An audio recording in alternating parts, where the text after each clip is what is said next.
Course, they do say this. They say you can't teach an old dog new tricks, but one police canine charged straight into a snowstorm for the first time to locate a missing teen. Bo is a police canine with the Gastonia of North Carolina Police Department. He was able to track the teen's scent in the dark of night and find him, despite freezing temps and a storm that tallied over 11 inches of snow that weekend.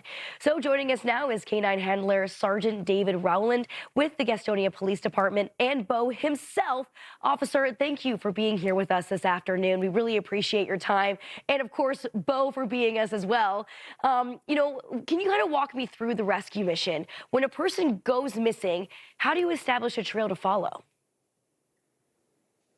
Yeah, so for a bloodhound, for us to establish that scent, the biggest thing for us is a scent article or a specific item that the person touched or belongs to that person that has their unique odor on it. I introduced that to Bo, and Bo, his superpower is scent discrimination, meaning he can only follow that one scent that I ask him to follow. And I give that scent to Bo, and we look for our start point, and the rest Bo does, not just hang on. Wow. I mean, it's so incredible. What a skill to have, too. I mean, obviously, these conditions, they weren't fun to be in. It was very cold. It was an intense system that came through. How did you ensure that Bo stayed safe in these intense winter conditions?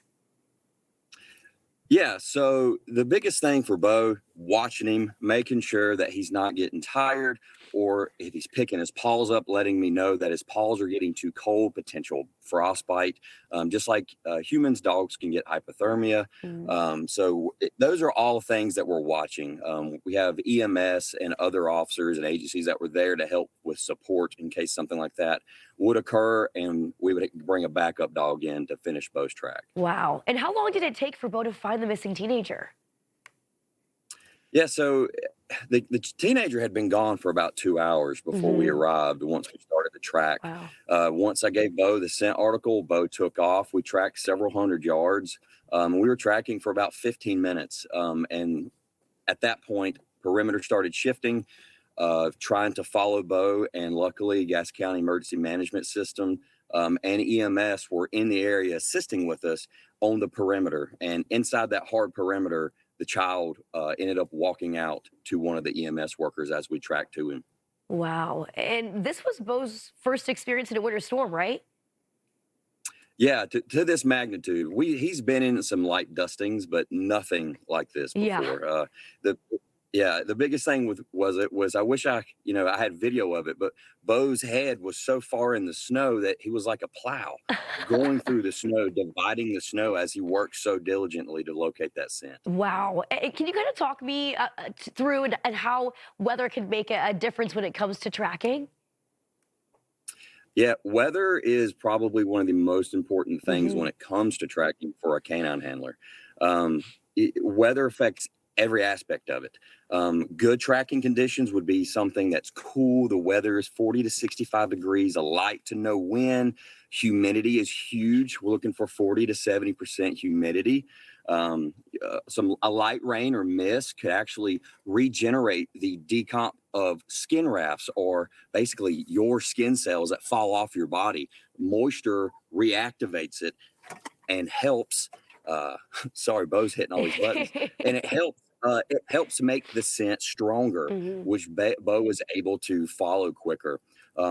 Wet snow, and unfortunately, this condition was a dry snow, which comes into bad tracking conditions. So when anything is dry and really cold, odor is made up of moisture as well.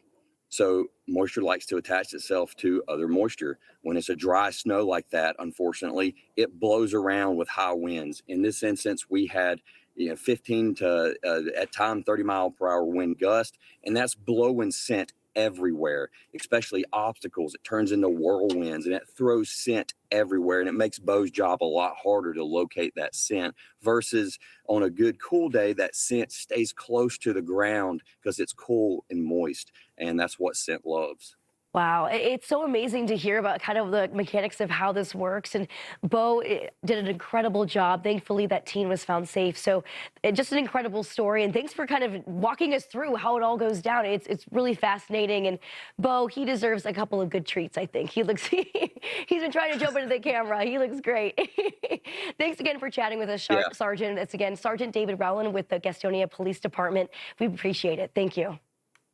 Thank you for having us.